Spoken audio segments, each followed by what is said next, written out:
آج ہم جس ٹاپک کے اوپر بات کرنے والے ہیں وہ ہے recovery of dowry articles. Urdu میں سامان جہیز بھی کہا جاتا ہے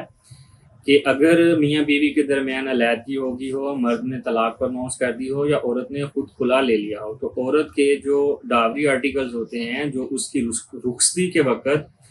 اس کے ماں باپ نے اس کو ایز اے گفٹ دیے ہوتے ہیں، وہ آف کورس جو مرد ہے اس کے گھر میں پڑے ہوتے ہیں. تو کئی صورتوں میں تو جو ہے علیحدگی کی صورت میں ایمیکیبلی مرد جو ہے وہ اس کے ڈاوری آرٹیکل ریٹرن کر دیتا ہے، اور اس کے لیے دونوں پارٹیز کے درمیان آپس میں لکھ پڑھ بھی ہو جاتی ہے کہ یہ ڈاوری آرٹیکلز ہیں، ان کی یہ تفصیل ہے، یہ ہم نے آپ کو واپس کر دیے ہوئے ہیں. اس لکھنے کا مقصد یہ ہوتا ہے کہ جو خاتون کی فیملی ہے تو وہ کل کلاں کورٹ میں نہ چلی جائے اور وہاں جا کے دوبارہ کورٹ میں اپنا دعویٰ نہ دائر کر دے کہ ہمیں سامان جہیز واپس کیا جائے. تو ایک تو صورتحال یہ ہوتی ہے کہ ایمیکیبلی لکھ لکھا کر کے جو مرد کی فیملی ہوتی ہے وہ عورت کی فیملی کو تمام سامان جہیز جو انہوں نے شادی کے وقت وصول کیا ہوتا ہے وہ واپس کر دیتی ہے. وہ اس میں میجر آرٹیکلز بھی ہوتے ہیں، ایون چھوٹے چھوٹے آرٹیکلز بھی ہوتے ہیں. دوسری صورت یہ ہے جس کے لیے ہمیں کورٹ میں جانا پڑتا ہے، اس کے لیے ہمیں section 5 Muslim family court act رہنمائی فراہم کرتا ہے. اس کے لیے ہمیں ایک دعویٰ دائر کرنا پڑتا ہے فیملی کورٹ کے پاس، کیونکہ فیملی کورٹ کا اختیار ہے اس دعوے کو سننے کا. تو فیملی کورٹ میں جب ہم دعویٰ دائر کریں گے تو تمام آرٹیکلز کی فہرست ساتھ اٹیچ کریں گے، اور اس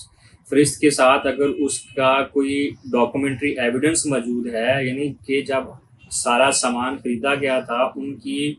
پرچیزنگ کی لسٹ موجود ہے تو وہ بھی ساتھ اٹیچ کی جائے گی. تو کورٹ اس پہ پراپر ٹرائل کرنے کے بعد، دونوں پارٹیز کو سننے کے بعد سامان جہیز کی واپسی کا فیصلہ کرے گی. دونوں پارٹیز کو سننا اس لیے ضروری ہے کہ کورٹ دیکھے گی کہ خاتون کی طرف سے جو سامان جہیز کی لسٹ پیش کی ہوئی ہے، جو دعویٰ دائر کیا گیا ہے، وہ سچ کے اوپر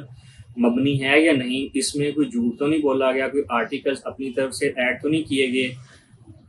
کوئی زیادہ آرٹیکلز لینے کی کوشش تو نہیں کی گئی. جیسے عموماً کیسز میں ہم اکثر دیکھتے ہیں کہ خاتون کی طرف سے فیک گولڈ آرنامنٹس جو ہیں وہ مرد کے اوپر ڈال دیے جاتے ہیں، اس کو پریشان کرنے کے لیے، اس کو ذہنی کوفت میں مبتلا کرنے کے لیے. تو کورٹ دونوں پارٹیز کو سنتی ہے، پراپر ٹرائل کرتی ہے. پراپر ٹرائل کرنے کے بعد اگر عورت کا سامان جہیز واقعہ ہی مرد کی طرف پڑا ہوا تو کورٹ اناؤنس کر دیتی ہے کہ وہ سامان جہیز جو ہے عورت اپنا لے سکتی ہے. تو سامان جہیز لینے کا یہ طریقہ جو ہے یہ فیملی کورٹ کے سامنے اختیار کیا جاتا ہے. تو سامان جہیز جو ہے عورت کا اگر مرد والی سائڈ سے واپس نہیں کیا جا رہا اور اس کا بہت قیمتی سامان جہیز پڑا ہوا ہے، جس میں گولڈ آرنامنٹس بھی ہیں، الیکٹرانکس کی اشیاء بھی ہیں، کچن کے آرٹیکلز بھی ہیں، فرنیچر بھی ہے، تمام سامان جہیز تھرو دعویٰ، تھرو سوٹ کورٹ سے واپس لیا جا سکتا تھا.